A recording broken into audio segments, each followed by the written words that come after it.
Find the joint equation of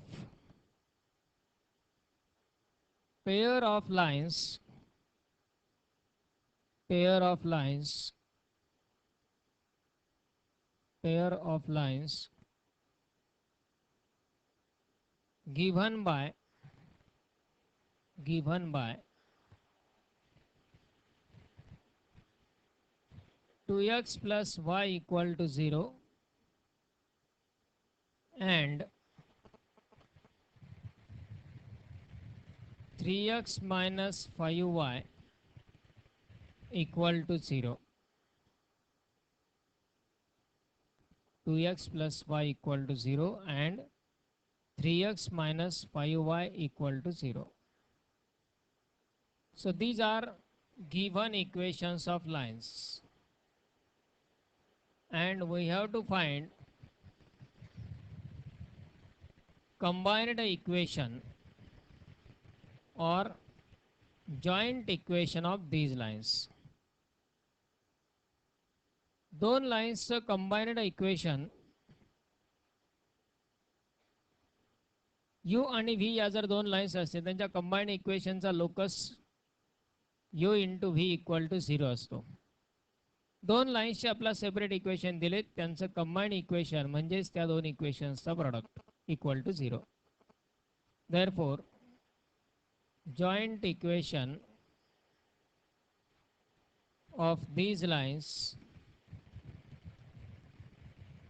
is direct multiplication 2x plus y into 3x minus 5y equal to 0. ब्रॅकेटचं फक्त multiplication करायचं. 2x into 3x 6x square 2x into minus 5y minus 10xy plus 3x into y 3xy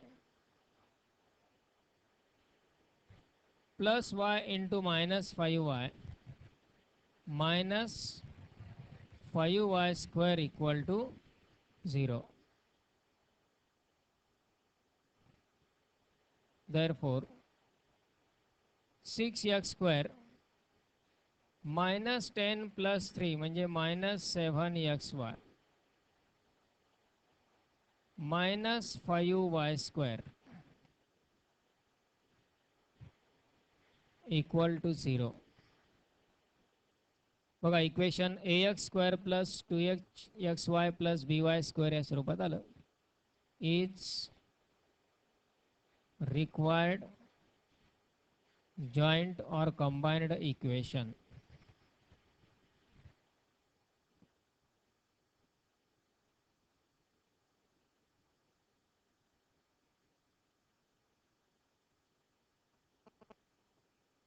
दोन mark लेवलचा question.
Next, second, find the joint equation. Find the joint equation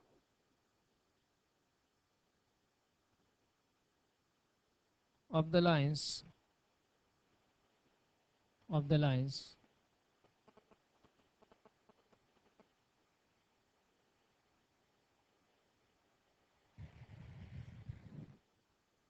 x plus 2y minus 1,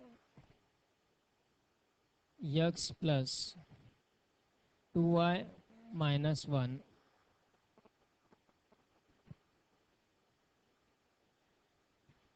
equal to 0, and 2x minus 3y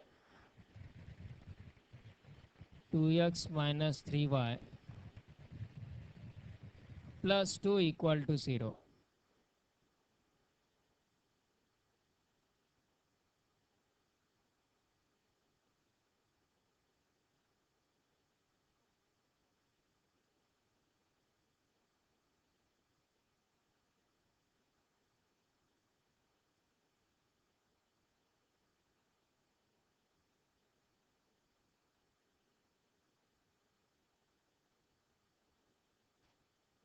या दोन लाईन्सचं joint equation find करायचे. Passing through origin जरी नसल्या तरी joint इक्वेशनचा locus तोच आहे, मल्टिप्लिकेशन.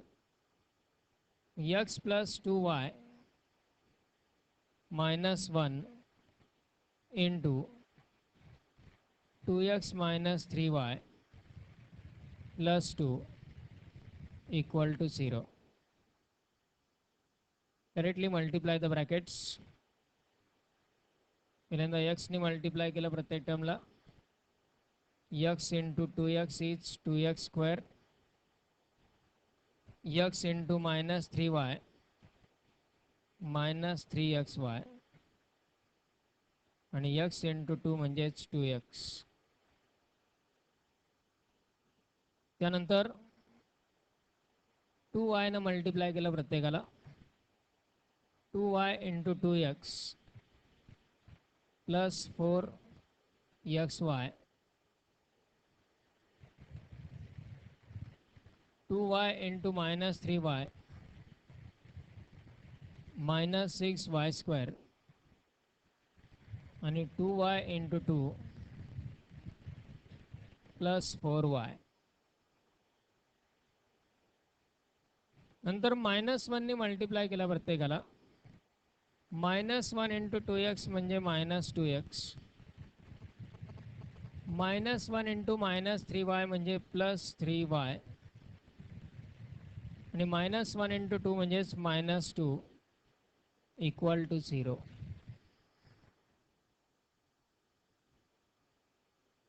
सिमिलर टर्म कंबाईन करा. 2x square, x स्क्वेअरची एकच टर्म आहे. मायनस 3xy प्लस 4xy, xyच्या दोन terms, plus xy, minus 6y square. त्यानंतर xच्या terms, plus 2x minus 2x, xच्या टर्म कॅन्सल झाल्या. 4y plus 3y plus 7y,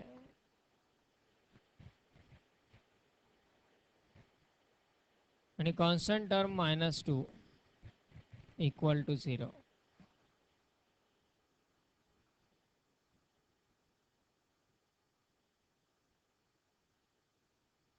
This equation is non-homogeneous. हे नॉन होमोजिनियस मिळालं कारण ज्या गिव्हन लाईन्स आहेत त्या ओरिजिन मधून पास होत नाहीत.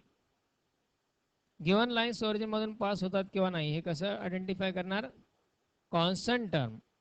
पहिल्या दोन्ही इक्वेशन मध्ये कॉन्स्टंट टर्म नव्हती, कॉन्स्टंट टर्म 0 होती, म्हणजे लाईन्स पासिंग थ्रू ओरिजिन. त्यामुळे मिळणारं इक्वेशन होमोजिनियस मिळालं. पण या ठिकाणी कॉन्स्टंट टर्म आहेत म्हणजे लाईन्स ओरिजिन मधून पास होत नाहीत. त्यामुळे कंबाइंड इक्वेशन हे नॉन होमोजिनियस मिळालं.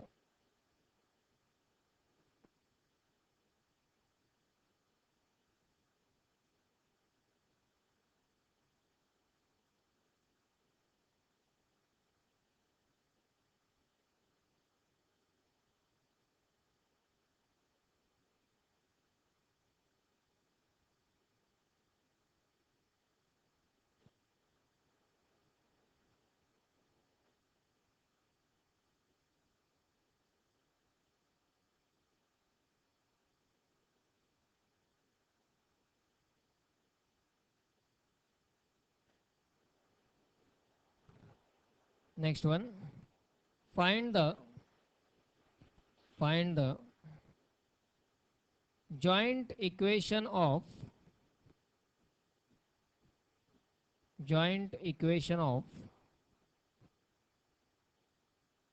pair of lines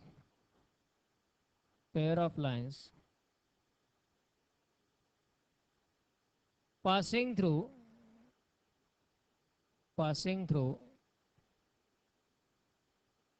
2, 3 and parallel to the coordinate axis.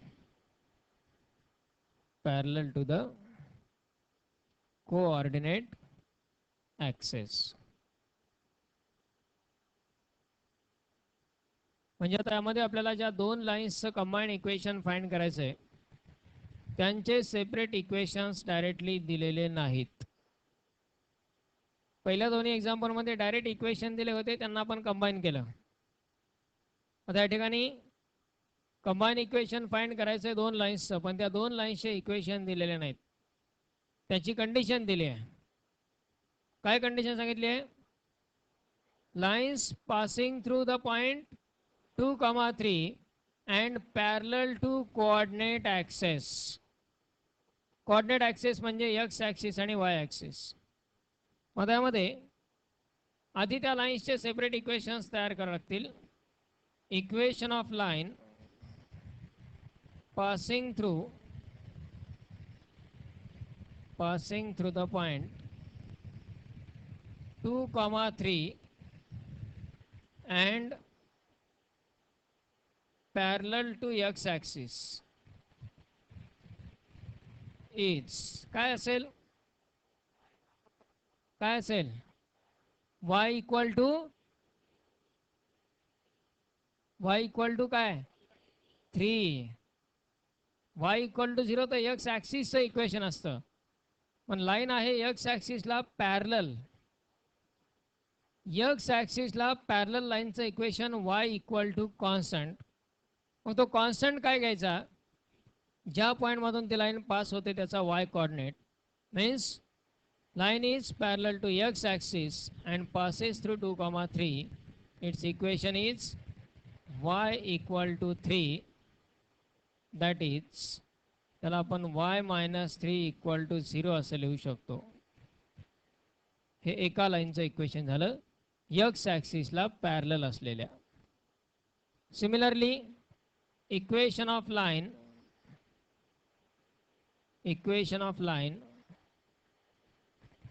passing through the same point, तोच पॉइंट दिलेला आहे 2, 3 and parallel to y axis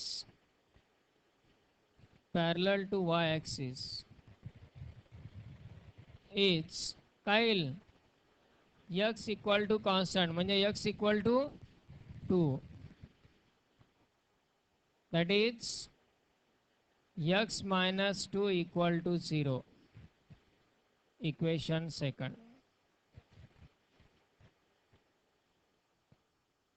आणि या दोन लाईन्स आपल्याला फाइंड करायचे combined equation. Therefore from 1 and 2 x - 2 into y - 3 equal to 0. इनका product x into y minus 2x minus 3x minus 2y. x ने मल्टीप्लाई केला xy minus 3x minus 2y minus into minus plus 6 equal to 0. तो यात काही पुढे simplification आणखी होणार नाही. It's required joint equation.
Next क्वेश्चनसाठी एका पॉईंटचा आपला रिव्ह्यू घ्यायचा आहे.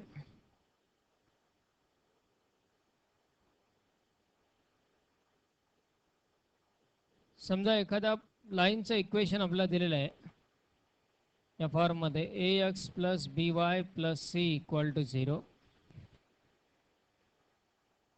आणि या लाईनला पॅरलल असलेल्या किंवा या लाईनला परपेंडिक्युलर असणाऱ्या लाईनचं इक्वेशन आपल्याला फाइंड करायचं आहे. आता यासाठी या गिव्हन लाईनचा स्लोप किती, या लाईनचा slope ax plus by plus c equal to 0 या लाईनचा स्लोप किती, minus a upon b. Slope of this line is minus a upon b. हा या लाईनचा स्लोप झाला.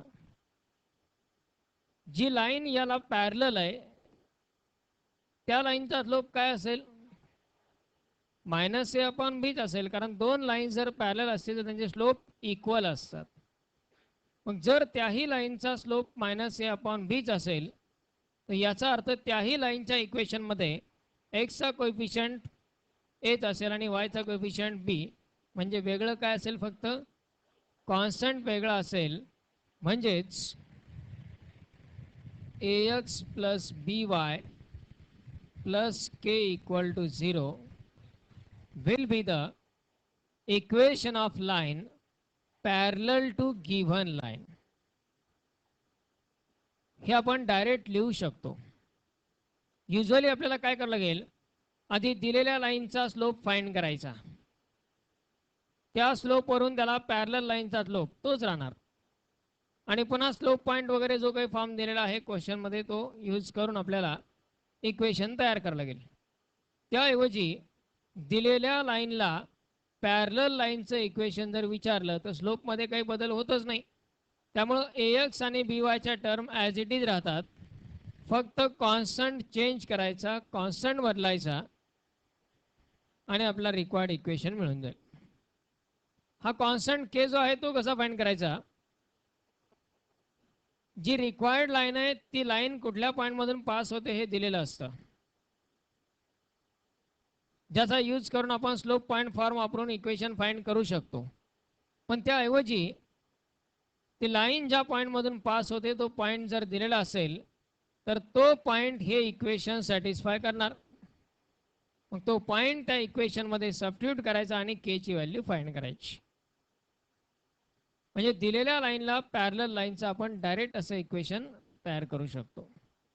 सिमिलरली या गिव्हन लाईनचा स्लोप आहे मायनस ए अपॉन बी, त्याला परपेंडिक्युलर लाईनचा स्लोप काय होईल, त्याला परपेंडिक्युलर लाईनचा स्लोप बी अपॉन ए. परपेंडिक्युलर लाईनचा स्लोप काय, दिलेल्या लाईनला परपेंडिक्युलर लाईनचा स्लोप फाइंड करताना आपण काय करतो, जो गिव्हन स्लोप आहे त्याचा रेसिप्रोकल घेऊन साइन चेंज, रेसिप्रोकल घेऊन साइन चेंज करतो. म्हणजेच या ठिकाणी ए च्या जागी बी, बी च्या जागी ए येतो आणि कोणाचं तरी एकाचं साइन बदलतं. याच कन्सेप्टनुसार या लाईनला परपेंडिक्युलर लाईनचं इक्वेशनही आपण डायरेक्ट लिहू शकतो. ए च्या जागी बी आणि बी च्या जागी ए घ्यायचा आणि कोणाचंही एकाचं साइन चेंज करायचं, म्हणजे आपण bx मायनस ay असं लिहू शकतो. आता पहा, ax प्लस by असेल तर स्लोप किती, मायनस ए अपॉन बी, आणि bx मायनस ay असेल तर स्लोप किती, bx मायनस ay असेल तर स्लोप b अपॉन ए, म्हणजे त्याला परपेंडिक्युलरचा स्लोप तयार होतोय. याचा अर्थ या दोन लाईन्स परपेंडिक्युलर आहेत. आता राहिला प्रश्न कॉन्स्टंटचा. कॉन्स्टंट तर बदलणारच, प्लस के इक्वल टू 0. म्हणजे या मधल्या 3-4 स्टेजेस एलिमिनेट होतात. समजा आपल्याला दिलेल्या लाईनला परपेंडिक्युलर आणि एखाद्या पॉईंट मधून पास होणाऱ्या लाईनचं इक्वेशन फाइंड करायचं. त्यासाठी आपण काय करणार, आधी युजली त्या लाईनचा स्लोप काढणार, मग त्याला परपेंडिक्युलर लाईनचा स्लोप काढणार आणि मग स्लोप पॉईंट फॉर्म वापरून इक्वेशन तयार करणार. त्याऐवजी डायरेक्ट त्या लाईनला परपेंडिक्युलर लाईनचं इक्वेशन आपण लिहू शकतो या पद्धतीनं. त्यामुळे हे 2 पॉईंट आपल्याला आता युजफुल आहेत फर्दर ग्रुपसाठी. आणि ही शॉर्ट मेथड पण लक्षात ठेवा. यात एक्स आणि वायचे कोएफिशियंट इंटरचेंज होत आहेत परपेंडिक्युलरसाठी, पण हे इंटरचेंज होताना त्यांचं विथ साइन इंटरचेंज करायचे नाहीत. फक्त ए आणि बी इंटरचेंज आणि मधल्या टर्मचं साइन चेंज करायचं, म्हणजे वायच्या टर्मचं साइन चेंज करायचं. हे लक्षात ठेवायचं. हा एक पॉइंट ॲज अ नोट घेऊन घ्या. Equation of line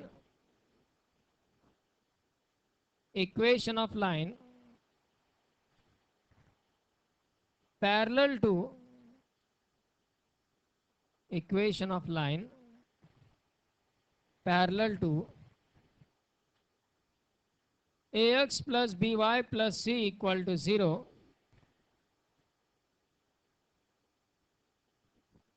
ax plus by plus c equal to 0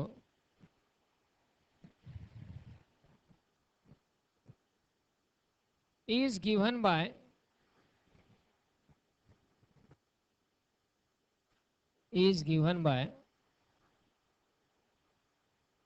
ax plus by plus k equal to 0 ax plus by plus k equal to 0.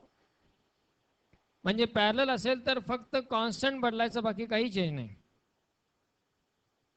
आणि second point, equation of line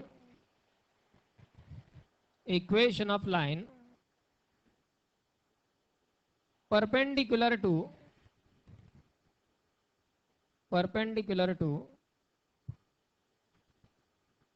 ax plus by plus c equal to 0 ax plus by plus c equal to 0 is given by bx minus ay plus k equal to 0 bx minus ay plus k equal to 0.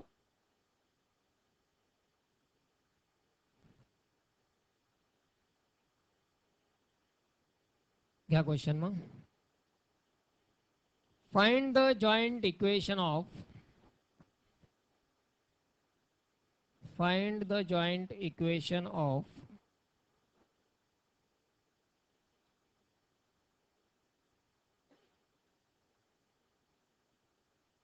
pair of lines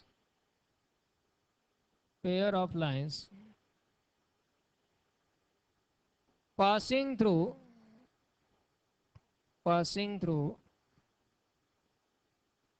2,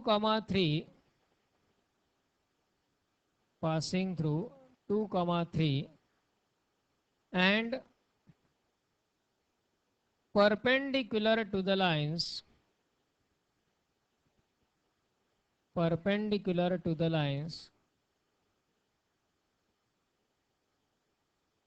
3x plus 2y minus 1 equal to 0 and x minus 3y plus 2 equal to 0.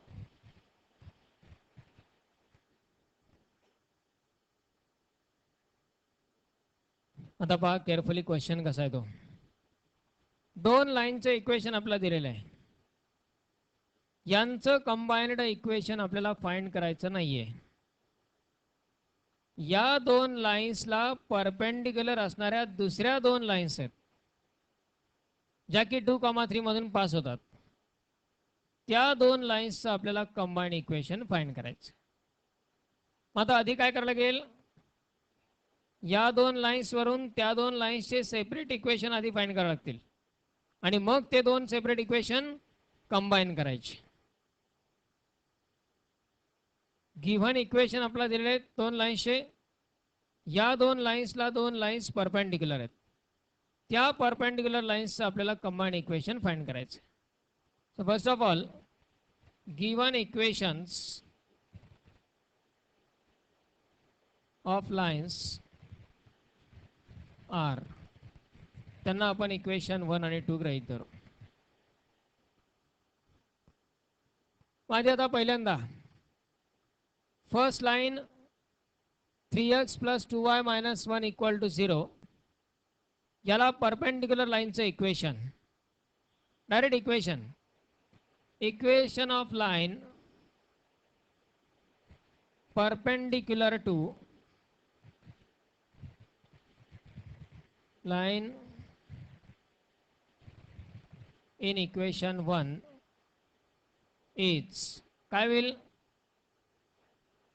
3x + 2y - 1 = 0 याला perpendicular लाईनचं equation काय येईल 2x - 3y + k = 0. Constant बदलायचा आहे.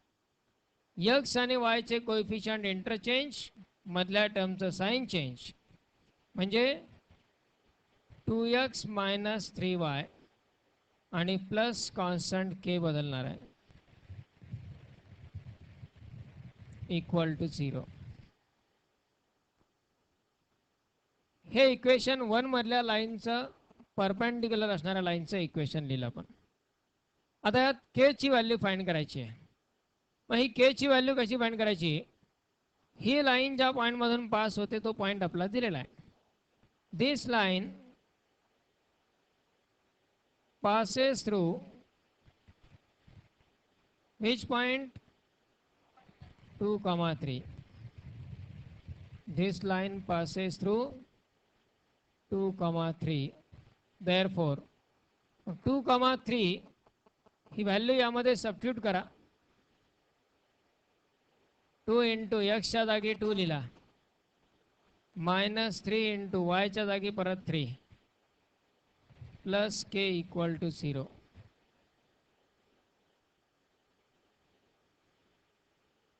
म्हणजेच 4 - 9 + k = 0. 4 - 9 म्हणजे -5 + k = 0. म्हणजे k = काय झाला, मिळालेली k ची किंमत या ठिकाणी सबस्टिट्यूट करून पूर्ण इक्वेशन तयार होईल एका लाईनचं. देअरफॉर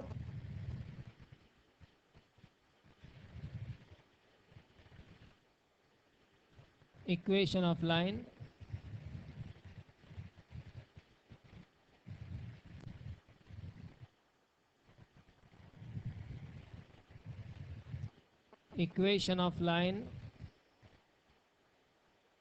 perpendicular to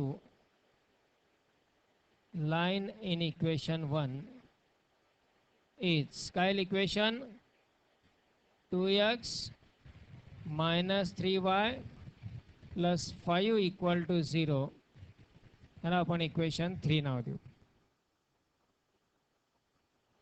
पहिल्या लाईनला परपेंडिक्युलर एका लाईनचं इक्वेशन मिळालं.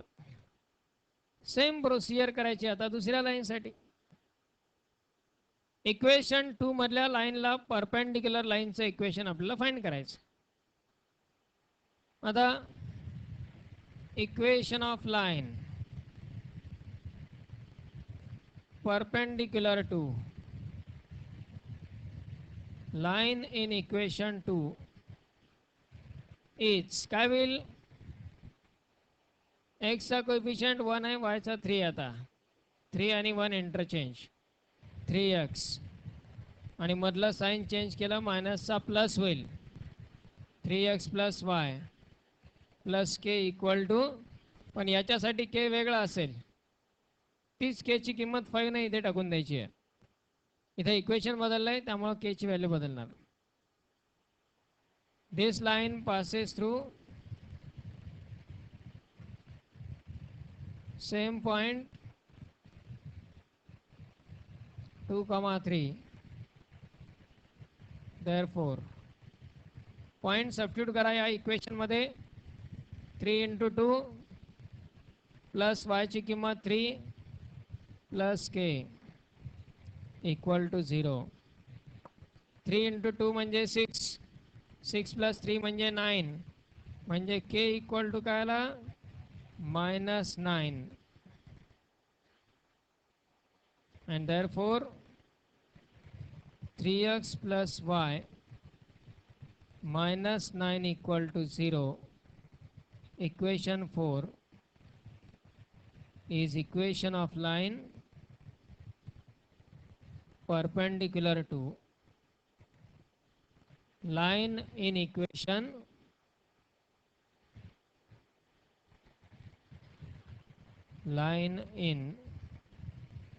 equation 2. इक्वेशन 2 मध्ये असलेल्या लाईनला परपेंडिक्युलर लाईनचं इक्वेशन आलं 3x plus y minus 9 equal to 0. आणि या दोन लाईन्सचं आपल्याला आता कंबाइंड इक्वेशन फाइंड करायचं आहे. देअरफॉर फ्रॉम 3 and 4 इक्वेशन 3 काय 2x minus 3y plus 5 equal to 0. 2x minus 3y plus 5. आणि equation 4 3x plus y minus 9 equal to 0. 3x plus y minus 9 equal to 0.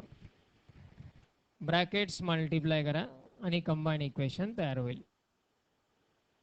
काय मल्टिप्लिकेशन 2x इंटू 3x म्हणजे 6x square plus 2x into y 2xy 2x into minus 9 म्हणजे minus 18x नंतर minus 3y ने multiply केला minus 3y into 3x minus 9xy minus 3y square plus 27y plus 5 ने multiply केला 15x plus 5y minus 45 equal to 0. म्हणजेच 6x square xy च्या term काय येतील 2 minus 9 म्हणजे minus 7xy minus 3y square नंतर x ची term minus 18x plus 15x minus 3x y च्या terms 27y plus 5y 32y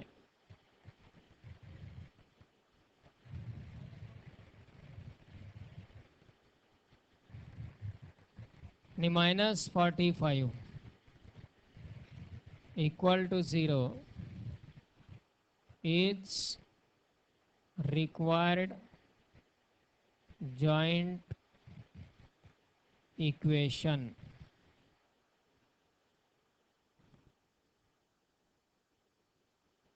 म्हणजे आधी ज्या गिव्हन दोन लाईन्स आहेत त्या दोन्ही लाईन्सला परपेंडिक्युलर लाईन्सचे इक्वेशन्स तयार केले आणि मग त्यांना मल्टिप्लाय करून जॉइंट इक्वेशन तयार झालं.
घ्या एक क्वेश्चन, तुम्ही सॉल्व करायचं आहे. Find the joint equation, find the joint equation of the pair of lines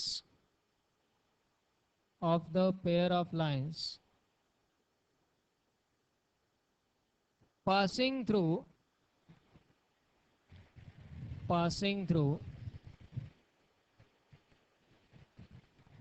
-1, 2, -1, 2,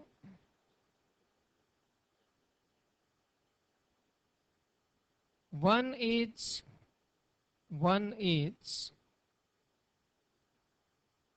parallel to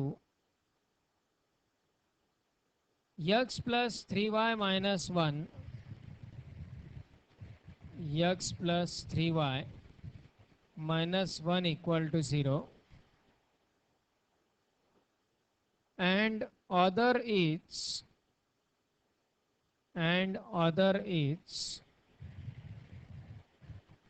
perpendicular to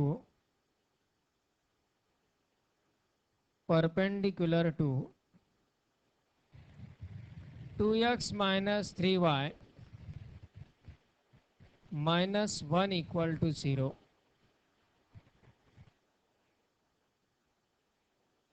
म्हणजे आता यामध्ये काय सांगितलंय, एक लाईन या पहिल्या लाईनला पॅरलल आहे. काय होईल त्याला पॅरलल लाईनचं equation? x plus 3y plus k equal to 0. k ची व्हॅल्यू फाइंड करायची. पहिल्या लाईनला पॅरलल म्हटलंय आणि दुसऱ्या लाईनला परपेंडिक्युलर. काय होईल त्याला परपेंडिक्युलर लाईनचं equation? 3x plus 2y plus k equal to 0. k च्या व्हॅल्यू फाइंड करायच्या आणि नंतर त्यांचं जॉईंट इक्वेशन तयार करायचं.